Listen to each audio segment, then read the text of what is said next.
So what is up, guys? Nick here, helping you to master your technology, iPhone SE and iPhone 11. Now, we're talking about these post iPhone 13 event. Now, the iPhone SE did not receive a price reduction, so it still remains at $399. I wish this one went to $299 because this one right here, it doesn't really offer much, in the iPhone lineup. It is the lower of their iPhone lineup in terms of the overall phone you get. The iPhone 11 though is pretty impressive for the price point that it came down to, $499, and you are getting quite a bit for this iPhone right here, including a larger 6.1 inch display. You are getting a nice build, you're getting a pretty nice design and multiple color choices, even more so than the iPhone SE. So we're going to focus mostly on the iPhone 11 for this video, but we'll talk a bit about the SE. Now, when it comes to their builds, both of them do have, aluminum builds here, but again, you get a thicker body there for the iPhone 11 on the right, and you do get a bigger display, which is arguably way more useful than the iPhone SE, and a bigger battery stuffed inside that body. Another thing that's also arguably more useful. So when it comes to the body, I think the iPhone 11 at $499 is an incredible deal. You can get it in nice colors. You can get, this nice strong aluminum. It's just a good deal overall. It does have a bit of weight to it though. This one does weigh 194 grams. The iPhone SE only weighs around 148 grams. So this is a lightweight feather, but at $399, you're only 100 now away from all these upgrades right here. So let's talk about the displays. Both of them do have Retina IPS displays, which means that they're basically the technology Apple has been using forever. They're not overly bright. They're not overly contrasty. They're just well-balanced, pretty decently high-end displays without being the ultra high-end of the OLED, the 120 hertz stuff like that. They're nowhere near that. But they are very good and usable, functional, and very practical day-to-day. So I will say they're pretty good here. However, the iPhone 11, again, with the 6.1 inch, even with the notch, this is a traditional 16:9 over here. This phone just fits a lot more on the screen. It's a much larger experience for the Apple iPhone 11. So I would say in terms of display, it's a no-brainer. You might as well just pay the $100 extra and get 2 times better display here. Not in terms of overall pixels per inch, but in terms of just having the much larger screen to do a lot more tasks on the day-to-day. So I do think the 11 is worth and justified that $100 over the SE in the display department. Now, in terms of the software, these phones are both going to get iOS 15 just tomorrow. So stay tuned because we will be covering iOS 15 on the channel. Most iPhones that did support iOS 14 are going to get that software as well. So definitely they are running pretty good software right now. I didn't even update these yet to the 14.8. I will be just going straight to iOS 15 on these two, but definitely do the 14.8 if you haven't already and you're using these as your main phones, because it does patch something with some Pegasus spyware. So make sure you get that update as well. But I will say, in terms of software, we're going to be covering these on iOS 15. They are very well updated still, so nothing wrong in that element. So I do definitely prefer to recommend these in terms of the software because they have Apple A13 Bionic chipsets, both of them do. So that means that you're going to get the same performance on either phone. However, you do have to notice one thing about both of these. The iPhone SE 2020 does have 3 gigabytes of RAM. The iPhone 11 does have 4 gigabytes of RAM. So the RAM is definitely, quite a bit up there over the SE. You get a whole gig of RAM more, which means better performance day to day when opening and going between your old applications that you already previously had open. So definitely consider the iPhone 11 if you're looking for the better RAM performance. Okay, so when it comes to the cameras, I'm not comparing them or showing you different samples in this video because they're not really competitive.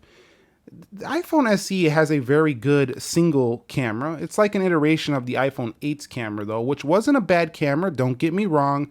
However, the iPhone 11 does offer up the ultra wide angle. It does offer up a better front facing camera that does give you, let's see up here, we do have 4K 60 on the front of this camera. And then on the rear, it also does have 4K 60. Whereas with the iPhone SE, let's go on the iPhone SE. Let me show you what it's working with here. We'll go to the camera, flip it around, video. You'll see that we can't even go to 4K here on the front. So definitely not the best for the SE on that front facing video. If we go into settings here, we'll take a look at the camera settings for the iPhone SE. Let's go to camera. You'll see right here, you can record video on the back in 4K though. So very nice. But the SE just has the Smart HDR, which does make, a lot of the photos look a bit better than what you would expect. And of course, if you do go ahead and switch over to the back video, then you'll be able to go to the 4K 60. And I think it's a great starter camera for a first iPhone. If you go ahead and zoom in, it goes decently far, but it just cannot touch the iPhone 11. The iPhone 11 was one of the best camera updates to the iPhone, and one of the reasons why I still recommend this phone, because the video and the camera performance can still beat out a lot of competition today. It's still that good. So consider the iPhone 11 100% if you want a really good camera. Just skip the SE. It's not the one I would recommend if you care a lot about that. And let's talk about the battery life. We have Apple, bragging about how the iPhone 13 is supposed to be really good in the battery life. However, the iPhone 11 was a champ already. So I look forward to putting those head to head. iPhone 11, iPhone 13 battery comparison. Let me know your thoughts down below, because this thing was a beast. Now the SE is the opposite of a beast. It's pretty weak sauce in the battery life. It does have a smaller capacity by quite a bit. We're almost twice less battery life here, 1821. We do have 3110 here for iPhone 11, so it's kind of a no-brainer. Once again, why not consider just paying the $100 extra and getting the extra battery life? There's a reason why this phone weighs more. It's because it has a much larger battery than the iPhone SE 2020. So again, I would have to give it the win in terms of the battery. But if you kind of look at those, the iPhone 11 almost looks twice as thick as the SE. So if you're in a light portable phone, you don't use it much, the SE could still be a decent choice if you like classic looking iPhone. Now, when it comes to their biometrics, we have to give the SE a win here. Right now, it's still super easy to use. When you're wearing a mask, this thing right here goes right in. Now with the iPhone, you're gonna be out wearing a mask, and this is gonna happen right here. You're gonna be like this, waiting, unless you have the Apple Watch connected and you do the Apple Watch unlock thing. That's pretty cool, but not everybody even knows what that is. I think you have to really be into, checking out software updates and stuff like that, because I'm sure a lot of people don't even know they can unlock their iPhone with the Apple Watch, except for you guys, because you watch tech videos and stuff like that. But the average person probably doesn't know that. So that's pretty good on the SE, I would say still. Now, keep in mind, when it comes to the prices of these phones, you can snag an SE for $150 to $200 if you know where to look. Like, there's some places people just want to get rid of stuff. They'll sell it for cheap. So keep in mind, even though this does come at $399, you can, if you scour the internet, find somebody willing to get rid of this thing for a lot cheaper. Same with the iPhone 11. This thing is $499, but I've seen it as low as $350 in certain places. You will have to, again, scour the internet to find that deal, and it's likely not going to be new. So for a new price point, the iPhone 11 does offer you up at least 2 to 3 more years of software updates. Great camera still, long battery life. I know people that got iPhone 11s this year and they absolutely love them. They just got them even though they knew the 13 was coming and stuff like that. So, they didn't really drastically redesign besides having the squared edges, which is a nice update, but there's no drastic change yet because the iPhone 12 still had the notch. The iPhone 13 still has the notch, so it still doesn't look outdated, I would say, too much on the iPhone 11. So in conclusion, I just wanted to cover these right now to give you an idea, because Apple did push these down the lineup and they're probably on their way out.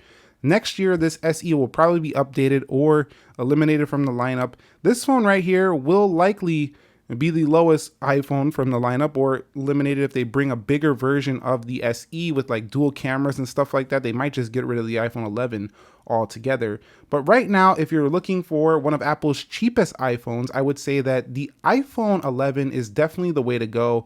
Just skip out on this SE unless you really want to save that $100 and get a smaller iPhone. I will say the white on the SE is definitely more white. This looks a little more creamy on the iPhone 11. But let me know your thoughts down below. What do you think of Apple's new strategy with pricing, with their newer lower point iPhone prices? Do you think they should have kept around the Pro series, the iPhone 12 Pro and 12 Pro Max, and maybe just put this at the lowest price, get rid of the SE? Let me know your thoughts about the way they're pricing their phones at this current price point and which one you're going to pick up. And if you have questions, comment them down below, because a lot of people in the community do have experience with these iPhones and they can help you decide if this is going to be your next product. Subscribe if you haven't already. Thumbs up if you enjoyed it. Nick here. Be sure to be well, and peace.